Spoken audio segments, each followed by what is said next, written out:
Hi everyone, welcome to GNSK World. இன்னைக்கு நம்ம பண்ண போறது பாத்தீங்கன்னா இட்லி பொடி. வீட்லயே எப்படி ரொம்ப சுவையான இட்லி பொடி பண்றதுன்றத வாங்க வீடியோவுல போய் பார்க்கலாம்.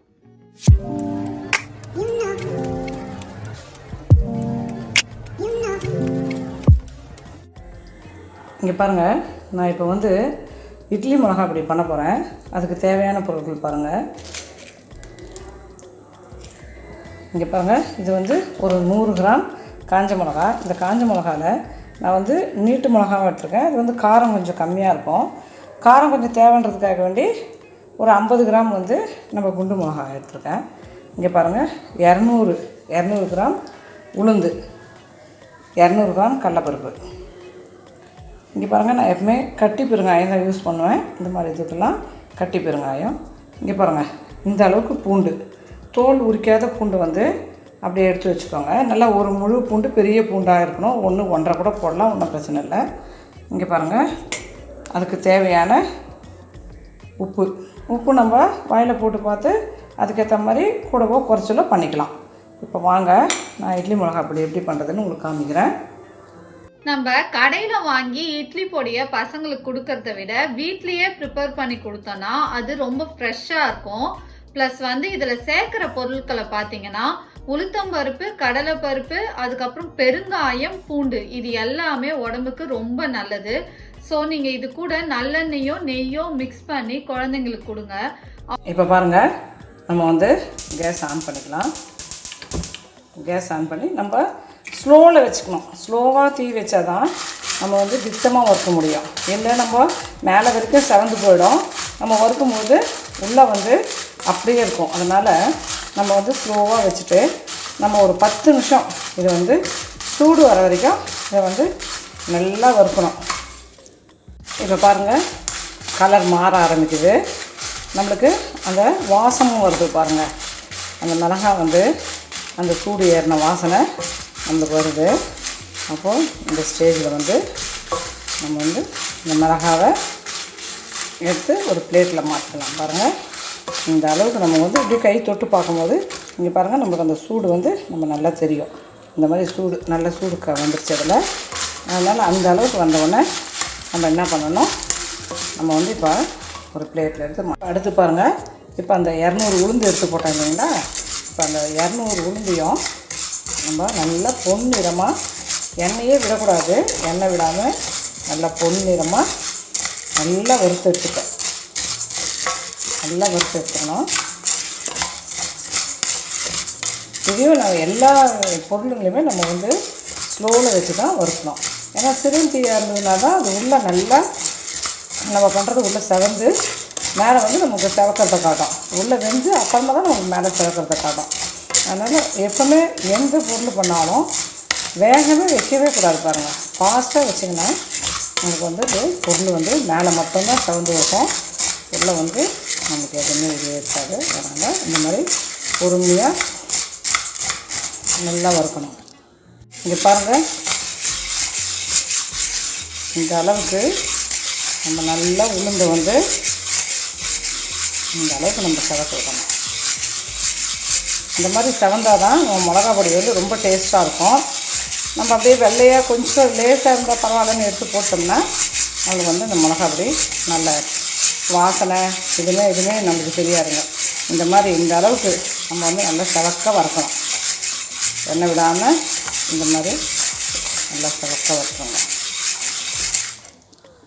இப்போ பாருங்கள், இதை எடுத்துடலாம். இப்போ இந்த அளவுக்கு நம்ம நல்லா செவந்து வளர்ந்தப்புறம்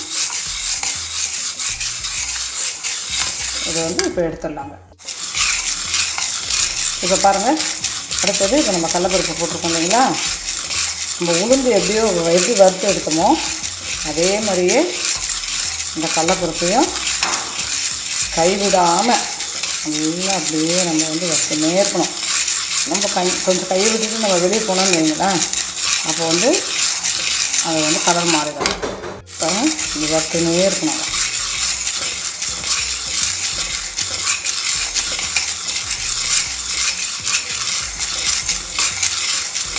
கைவிடாமல் இதே மாதிரியே பண்ணினே இருக்கணும். அப்போ தான் நமக்கு வந்து செவந்து வரும். பாருங்கள் இந்த அளவுக்கு கலந்துட்டே இருக்குது பாருங்கள்.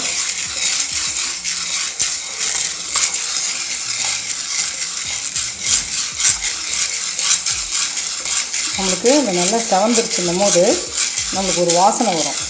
இந்த டைம் நம்ம இது செவந்துருச்சு, நம்ம எடுத்துடலான்னு நம்ம எடுத்துக்கலாம்.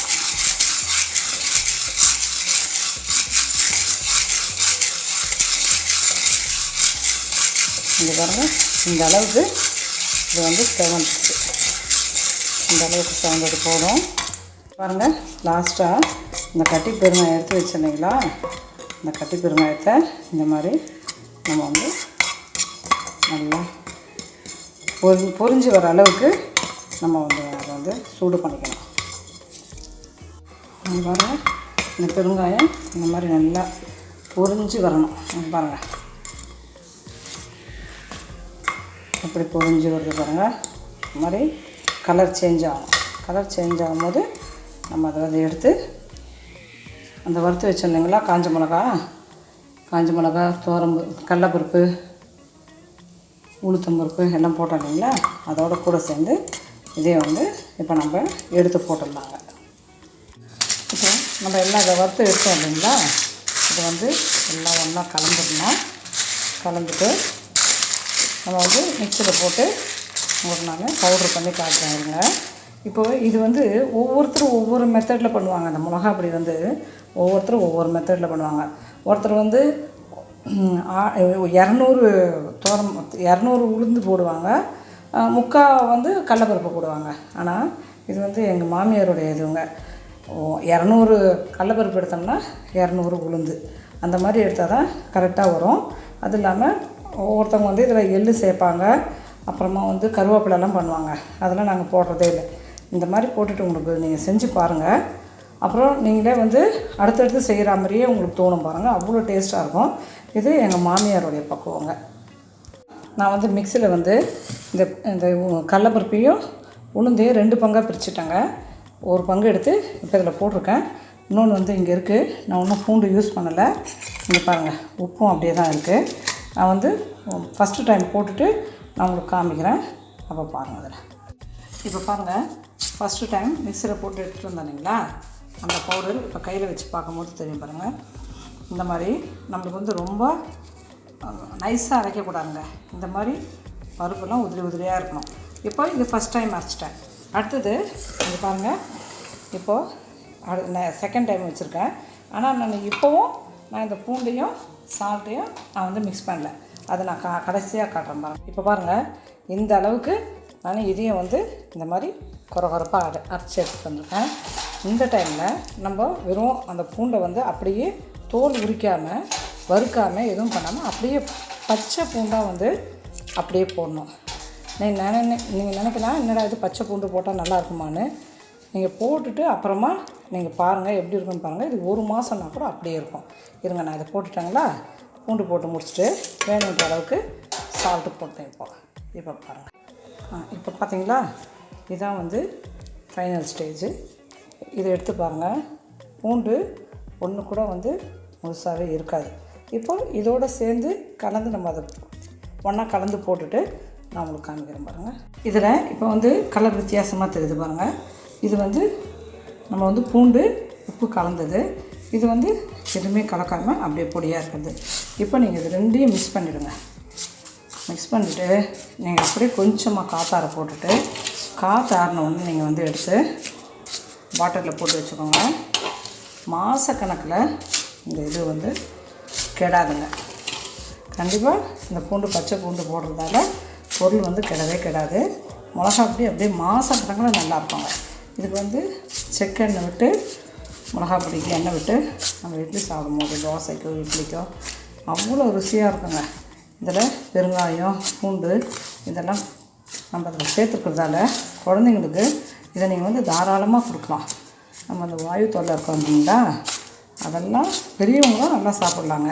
ஏன்னா கேஸ் ட்ரபிள் அதெல்லாம் வந்து நீங்கள் இது குழந்தைங்களுக்கு கொடுத்து பாருங்கள். அவ்வளோ வந்து நம்ம குழந்தைங்களுக்கு எந்த இதுவாக இருந்தாலும் அது வெளியே வந்துடும் பாருங்கள். அவ்வளோ ஒரு அந்த பூண்டும் அந்த பெருங்காயமும் இதில் போடுறதால குழந்தைங்களுக்கு தாராளமாக கொடுக்கலாம். நீங்கள் இந்த சேனல் வீடியோ பார்த்துட்டு எங்கள் சேனலுக்கு நீங்கள் உங்களுடைய கமெண்ட்ஸை போடுங்க. அப்போ தான் எங்களுக்கும் வந்து மேற்கொண்டு நாங்கள் போடுறதுக்கு எங்களுக்கும் திருப்தியாக இருக்கும். தேங்க்யூ. ஸோ நான் இந்த வீடியோவுக்கு இந்த ட்ரெஸ் தான் போட்டிருக்கேன். இந்த ட்ரெஸ் பார்த்தீங்கன்னா நான் ஃபாரெவரில் $20 எடுத்தேன். இப்போ இந்த ட்ரெஸ்ஸுக்கு நான் இந்த கம்பல் தான் போட்டிருக்கேன். இந்த கம்பல் பார்த்தீங்கன்னா ஒரு 150லேருந்து 200 தான் இருக்கும். இதுவும் லைட் வெயிட் தான். பட் ஆனால் இதோட டிசைன்ஸ் வந்து ரொம்ப டீட்டெயிலாக இருக்கும். ரொம்ப பார்க்க அழகாக இருக்குது. சாரீக்கும் இது செட் ஆகுது. ஸோ இது மாதிரி எங்கேயாவது பார்த்தீங்கன்னா நீங்கள் கலெக்ட் பண்ணிக்கோங்க. If you like these type of video, do not forget to subscribe to our channel and turn on the notification. Subscribe to our channel, turn on the notification, like this video, share this video, and do not forget to follow us on Instagram. Thanks for watching.